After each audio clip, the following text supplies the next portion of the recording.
네, 뉴욕 월스트리트는 지금 어디에 관심이 쏠려 있을까요? 월간 시각을 통해서 투자 아이디어 얻어보도록 하겠습니다. 첫 번째 이야기부터 확인해 볼까요?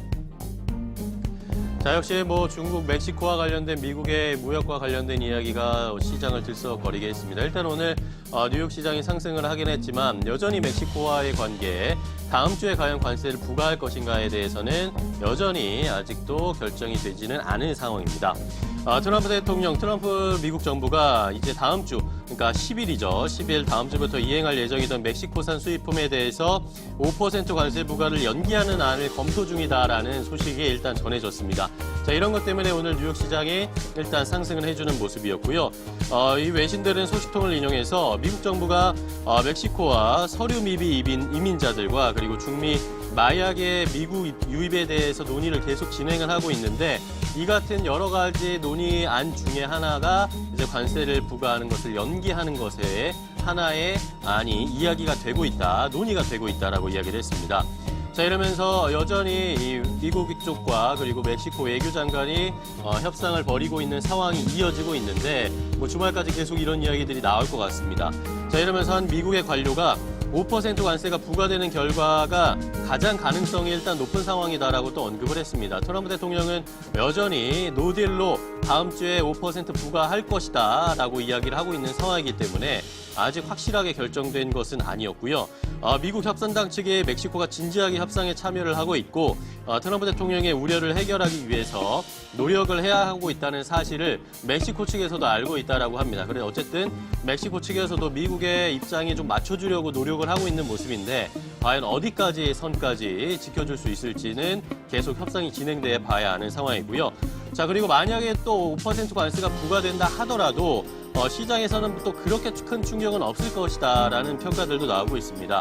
5%의 관세가 시행되더라도 불법 이민자를 줄이기 위한 약속을 지킨다면 이 관세 부과가 또 빨리 단기적으로 멈춰줄 수도 있기 때문에 일단은 시장에서는 그렇게 큰 우려를 보이진 않고 있는 상황인 거라는 것을 확인을 해보는 이 멕시코 쪽에 관련된 이야기부터 확인을 해봤고요. 자, 다음은 또 중국 쪽의 이야기 확인을 해봐야겠죠. 자, 트럼프 대통령이 또 이야기를 했습니다. 자, 이번에는 G20 정상회담에서 시진핑 국가주석 만나고 나서 자, 그럼 관세 또 추가적으로 부과할지 안 할지 그때 가서 결정을 할 것이다 라고 언급을 하면서 시장에서는 또 관심을 모았습니다. 트럼프 대통령이 중국에 대해서 G20 정상회담 이후에 직후에 3천억 달러 물량의 중국 수입품에 대한 관세 부과를 결정할 것이다라고 얘기를 했는데요. 트럼프 대통령이 이제는 지난 휴일 전에는 영국에 있다가 지금은 프랑스로 이동을 했습니다. 자, 프랑스에서 마크롱 대통령과 행사에 참석한 자리에서 이 3천억 달러 규모 중국 수입품에 대한 추가 관세 도입 결정을 G20 정상회담 이후에 할 것이다라고 밝혔습니다. 일본에서 이루어질 것으로 예상되는 이번에 양국의 정상회담에서 중국에서 수입되는 전 품목에 대해서 관세 시행 여부를 결정하기 위해서 이번이 거의 마지막이다라고 다시 한번 압박하는 트럼프 대통령의 노림수다라는 외신들의 평가가 나오고 있고요. 여기에다가 또 이번 주말에 열리는 재무장관 회의에서 미국과 중국 측에 어떤 이야기들이 나올지도 역시 관심이 모아지고 있습니다. 스티븐 무누신 재무장관과 이강 중국 인민은행장이 제시할 카드에 시장에 온 관심이 좀 쏠려 있는데 만약에 중국 쪽에서는 또 어떤 카드를 내밀지 과연 트럼프 대통령이 마지막까지 이렇게 압박을 하는데 중국이 꺼낼 묘책이 있을지도 시장에서는 궁금해하고 있는 상황입니다. 자, 이런 상황에서 중국은 대중 무역 수지 적자 규모가 너무 부풀려서 미국이 이야기하고 있다라고 하면서 불만을 또 토로하는 모습이어서 미국의 이런 무역 적자가 생각보다 그렇게 적지 않다라고 하면서 반박 자료를 내놓는 중국의 입장까지 함께 체크를 해봤는데 과연 이번 주말에 좀 어떤 이야기가 나올지 여전히 지켜봐야 하는 상황입니다.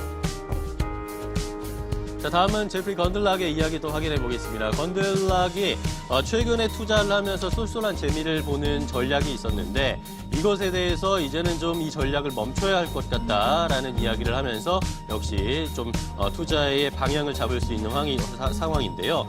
제프리 건들락 더블라이 최고 경영자가 채권 시장의 변동성을 이용했던 이 풋콜 스트레들 전략으로 수익을 많이 냈었는데 이제는 이것에서 좀 빠져나와야 할 전략이다라고 제시를 해줬습니다.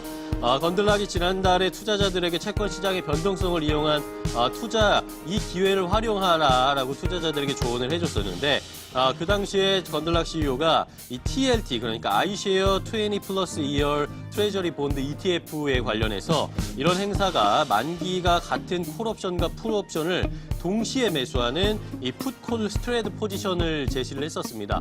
그러면서 실제로 건들락이 제시했던 이 전략대로 만약에 투자를 했다라면은 총 22% 정도의 수익을 올렸을 가능성이 있었습니다.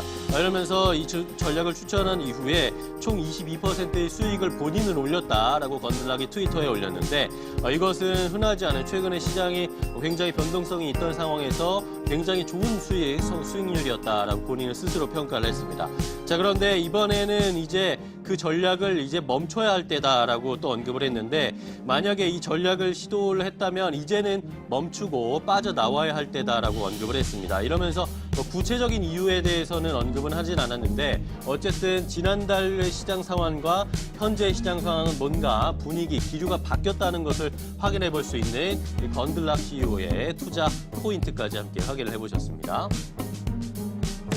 자, 마지막으로는 유럽 쪽으로 가보겠습니다. ECB 통화정책회의가 있었고 드라기 총재가 기자회견을 가지면서 여러 가지 이야기를 쏟아냈었는데요. ECB가 사상 최저 수준의 기준금리를 내년 상반기까지 유지하기로 하는 결정을 내렸습니다. 당초에는 올해 말 이후에 기준금리 인상을 검토했던 ECB 쪽이었는데 물가 상승률이 ECB의 기대에 미치지 못하면서 이 같은 결정을 내렸다라고 외신들은 평가를 했습니다. 자, 이 같은 결정이 ECB의 정책위원들의 만장일치로 결정이 됐다라는 것도 드라기 총재의 이야기를 통해서 확인을 해볼 수가 있었고요. 자, 여기에서 또 드라기 총재가 관심 있는 이야기를 했습니다. 드라기 총재가 포워드 가이던스가 금리 인상 쪽으로 치우쳐져 있다는 것은 잘못된 인식이다라고 언급을 하면서 필요하다면 ECB도 금리를 인하할 수 있다라는 언급까지 했습니다. ECB 쪽에서도 금리 인하할 수 있을 것이다라는 이야기들이 이제 솔솔 나오고 있는 상황인데 하지만 시장에서는 이것보다 훨씬 더 비둘기파적인 이야기를 원했던 것 같습니다. 피델리티 같은 경우에는 시장 예상보다 ECB의 발언이 매파적이었다. 시장이 예상했던 것보다 매파적이었다는 것은 생각보다 비둘기적이지 않았다라는 것이었다는 것이 시장의 인식이었고요. ECB의 영향 때문에 유로 그리고 유로존 국채 수익률이 추가 상승하는 모습을 보였기 때문에 시장에서는 조금 더 완화적인 정책이 필요하다라는 인식이 커져 있다라는 것까지 함께 체크를 해보셨습니다. 월가 시각 함께 확인해봤습니다.